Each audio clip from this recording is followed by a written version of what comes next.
Hey you guys, it's Peter, and welcome to my channel. Peter likes books. And happy May 1st.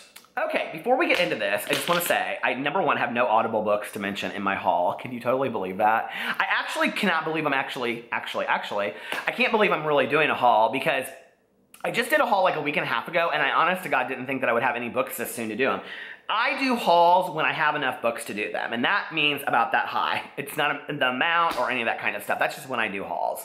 So if tomorrow I come into 15 books, I'll do a haul tomorrow. But like, I don't want to do hauls of like 30 books because I feel like that gets really overwhelming. The books that I have are kind of like all over the place, and it's kind of funny how I like acquired them, so I want to talk about that. But before we get into that, I want to say that for the month of May, and I don't know when I'll start it. I'm finishing up a book on Audible right now, and then I have another book I want to read. So it'll probably be the second week of May, not next week, but like going into the third week of May. I'm going to do this like book club this month, and I'm going to read The Hate U Give by Angie Thomas. I've heard amazing things about this book. If you want to do it with me, go get it. We'll read it together. I will probably be starting it. I will be starting it like the Monday of that third week, if that makes sense. So let's get right into this haul. I have some really fun books. I don't know where I want to start. Well, let's start at Goodwill, okay? So yesterday I was like wanting to go buy, do you guys ever just want to buy books for the hell of buying books? I wanted to buy books, and I just was like, I don't want to spend a lot of money. And for me, Goodwill, which I think like if you're in the UK, you call them charity shops. It's like a thrift store. Goodwill is such a great place to buy books. Now, if you have other thrift stores, there's like in town here, we have like Thrifty World, I think it's what it's called, and we have some other thrift stores. They do have books, but their books look not in good condition mostly, and so I go to Goodwill. The Goodwill books are really cheap. I think for children's paperbacks, which is young adult considered, or they're considered as well, I think it's 62 or 63 cents, and then adult paperbacks are 90 cents. Hardcovers for children, I think, are like $1 or something, and then hardbacks for adults are like $2 something, like $2.39. So they're really cheap, okay? They're a ton more cheaper than half-price books or other stores. And let me just tell you some of the things I saw there yesterday that were in perfect condition.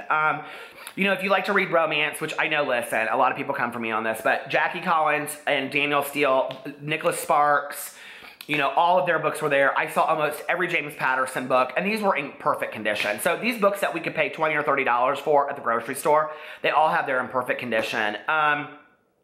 They had a lot of the old school classics for kids, like, you know, Sounder and, you know, Black Beauty and like Huckleberry Finn. They had all of those books there in really rather good condition. And then tons of books that you would like never expect, like Oprah's best, you know, book club selections, and just like really random books all over the place that I was like really impressed that they had. So there's a lot of books there that you guys can find. There's also a lot of books there that you wouldn't expect to find. Now, let me tell you, this is kind of on the heels of what I got at Half Price Books. So the first thing I found was the Blood. These are all like cheesy that nobody's ever heard of before, but I wanted something quick, cheesy, scary reads for the summer. So I got the Bloodwater Mysteries Snatched by Peter Hopkins, winner of the National Book Award, and Mary Logue. Gone Without a Trace, when Alicia Camden suddenly disappears from the small town of Bloodwater, is in shock. And there's like a sticker over it, so I can't see what it says. And her brilliant, okay, wait. Roni Delicata, Bloodwater Pump school reporter, and her brilliant sidekick, Brian Bain, to figure out what's going on. With suspects all around them and suspicions high, Ronnie and Brian risk their lives and a few groundings from their parents, to get to the bottom of things. But can they find Alicia and solve the mystery before it's too late for all of them? I'm so excited to read this. I think it's cute. So, then the next book I got was, I think these are all three, no. They're all from Scholastic Books. No, the next three are. And it's The Yearbook by Peter Lorangas, Most Likely to Die. Pity, pity, Laura Chase, pretty hair and pretty face. Isn't it a sorry fate? She won't live to graduate. Oh my God. Someone is playing a little joke on the students of Weatherby High. Someone who thought it'd be funny to make up nasty little poems about certain seniors. Someone who made sure those poems were printed in the yearbook, but it didn't take long for the chosen seniors to disappear and turn up dead. Everyone thought it was just a stupid joke, but they were wrong. Dead wrong. I love these kind of cheesy books. These are like one-sitters, you know what I mean? And then I've never heard of these before, but I absolutely love them 100%. They're so, and somebody's like gone in here and like painted, like, okay. But this is Nightmare Hall, Sorority Sister by Diane H.O.H., which is probably a pseudonym. High on a hillside overlooking Salem University, hidden in the shadows and shrouded in silence, sits Nightingale Hall. Nightingale Hall, the students call it, because that's where the terror began. And I got two of them. I got Nightmare Hall, Sorority Sister, and Nightmare Hall, Guilty. Look at her. And they're both saying the same thing on the back of them. So anyway, those are real short. I'm excited about those. Total, I think it cost me like $2.45. I got up there actually, and she was like teaching somebody how to ring it up. And she was like, now these are 90 cents each because they're adult. I said, those are children's paperbacks. She goes, oh, 62, sorry. So anyway. Then the next thing I got, and I was really excited, I go to like half price books all the time. Do you guys do that? And a lot of times, like, I've gotten so bad at half price books. Like, if a book that I want to read that's newer is still like $8.89, I don't buy it. I wait till it's like $3 or $4. I'm so bad. I'm just like, I have so many books I haven't read anyway, why purchase more? But these books were $4 each, and I have the price tags on them. You guys know I cannot stand, now I've messed it up. I can't stand when price tags are on books. But anyway, I love these copies of them. I'd like to have all the copies in this series, but I don't need them. And I actually own every other book in this series besides these two, and these were the only two they had. And they are Lois Duncan, Down a Dark Hall, and Lois Duncan, Locked in Time.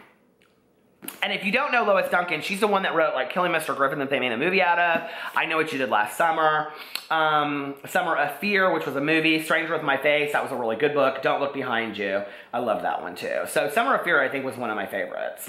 But anyway, I got these two for $3.99 each. And if you have never read a Lois Duncan book, they are fantastic.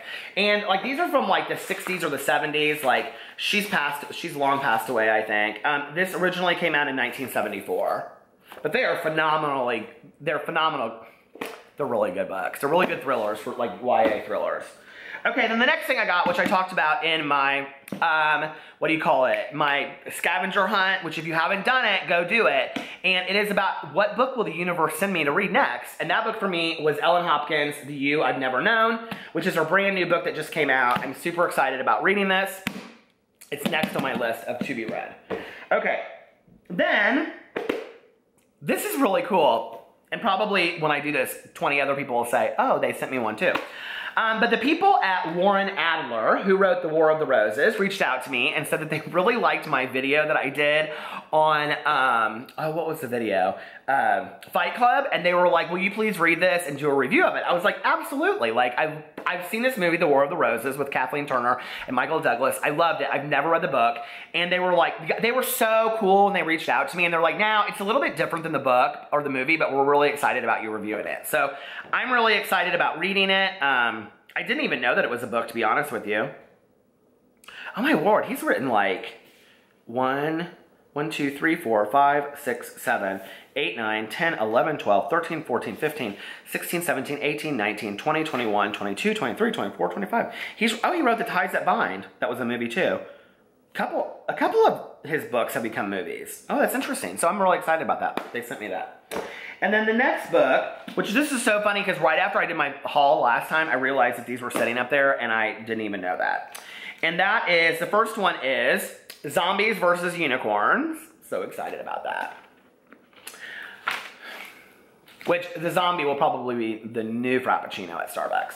And this is like one of those Stephanie Perkins, like, edited, but she didn't edit. It's edited by Holly Black, who wrote like The Coldest Girl in Town, and those, she's written like a million books, right? And it's got Meg Cabot in here, Garth Nix. Who else is on here that I really like? And they're done by Team Zombie and Team Unicorn. Libba Bray, I love her. Cassandra Clare, I haven't read any of her stuff, but a lot of people like her. Scott Westerfield and Maureen Johnson. They're not stories about unicorns or zombies. They're like, if you read the back of it, it goes in here to explain. She wrote the Spiderwick Chronicles too. How could I ever forget that? I just finished those. It goes in here to explain which is better, the zombie or the unicorn, and it really just explains that like most people can be classified as a unicorn or a zombie. Okay, and then the last thing, this is so funny because this has been on my Goodreads to read forever and I haven't read it, is Anything Could Happen by Will Walton. And it's a gay young adult book, and I wanted to read this for so long, and I didn't even, when I saw it, I was like, I think this has been a book of mine to be read. So when you're in love with the wrong person for the right reasons, anything could happen. Tretch lives in a very small town where everybody's in everybody else's business, which makes it hard for him to be in love with his straight best friend. For his part, Matt is completely oblivious to the way Tretch feels, and Tretch can't tell whether that makes it better or worse. And so it's one of those. I love these kind of books. This has actually gotten really good reviews, so I'm super excited to read it. And it kind of reminds me of the cover of We All Looked Up, but I think the cover is beautiful, so not so much the price tag of which I did pay $8.99 for. So that's my first haul for May. What do you think? Anything in there you've read? Any of it crap? Any of it really good? Let me know in the comment section below, and I will be back tomorrow with another video. I love you guys. Follow me on all my social media. I'm daily vlogging for the year 2017. It's listed below, and I'll talk to you later. Bye.